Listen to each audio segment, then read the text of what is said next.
എത്ര നല്ല മനുഷ്യനാ ഈ ഗഫൂർക്ക.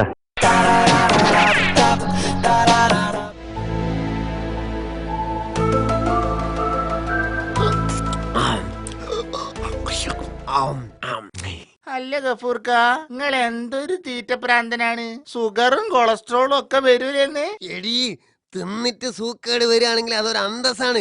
പട്ടിണി കൊണ്ട് സൂക്കേട് വന്നാലാണ് മോശം. നിങ്ങൾ കഥയും പറഞ്ഞ് തിന്നിരുന്നോ? നിങ്ങൾക്ക് ദുബായിൽ എത്തേണ്ടതാണ്. 12 മണിക്കാണ് ഫ്ലൈറ്റ്. പടച്ചോനെ, ഞമ്മളത് മറന്ന്. കുറേ മോനെ വണ്ടി വിളിക്ക്. ഊറാവി ഓക്കെ, ഞമ്മള് പോയി വരാം.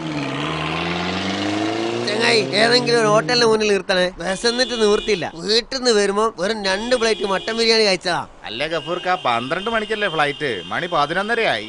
അതൊന്നും കുഴപ്പമില്ല, ഈ വണ്ടി നിർത്ത്.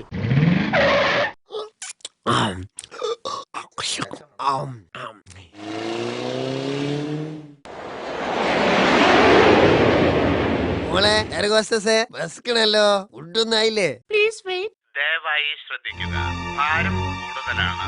ഏതെങ്കിലും ഒരു യാത്രക്കാരൻ താഴേക്ക് ചാടിയാൽ മാത്രമേ അപകടം ഒഴിവാകൂ. പടച്ചോനെ, പാരച്യൂട്ട് ഇല്ല എന്ന കാര്യം പ്രത്യേകം ഓർമ്മിക്കണം. ഈ സ്ക്രീനിൽ ഒരു സീറ്റ് നമ്പർ തെളിയും. ആ സീറ്റിലുള്ള ആൾ താഴേക്ക് ചാടണം. മറ്റുള്ളവരുടെ ജീവൻ രക്ഷിക്കണം. Thank you. അല്ല, അത് ഞമ്മളെ നമ്പറാണല്ലോ. കുടുങ്ങിയോ? ഞമ്മള് ചാടൂല. പ്ലീസ് ദയവായി ചാടൂ, അല്ലെങ്കിൽ വിമാനം അപകടത്തിലാവും. പേടിക്കാതെ ചാടൂ. പേടിയായിട്ടല്ല ആറാൻ പറഞ്ഞോളെ. ഈ ഫുഡ് ഒന്ന് കഴിച്ചിട്ട് ചാടാന്ന് വിചാരിച്ചിട്ടാ. ഞമ്മള് ചാടുന്ന സ്ഥലത്ത് ഹോട്ടലില്ലെങ്കിൽ നമ്മള് കുടുങ്ങി പോകൂലേ.